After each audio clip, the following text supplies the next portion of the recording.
Hii dunia ina mambo sana yani.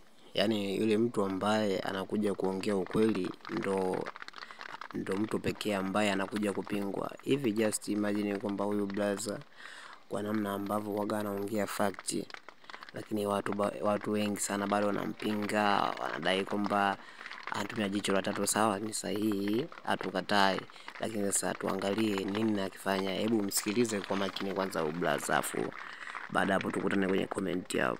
Mwanaume, ili ufanikiwe kwenye maisha yako, tafuta mwanamke anayesupport harakati zako, anayesupport movement zako, na sio mwanamke anayekufananisha na wanaume wengine. Sio mwanamke anayesema mbona bwana yake rafiki yangu yuko hivi, anamletaga hivi na hivi mpenzi wake. Ili ufanikiwe unahitaji mwanamke ambaye atakukubali, atakupenda na atakuheshimu vyovyote vile utakavyokuwa. Sio mwanamke ambaye anakufananisha wewe na wanaume wengine.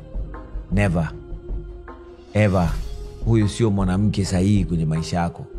Mafanikio yako yanategemea pia na mtu uliyenaye kwenye mahusiano.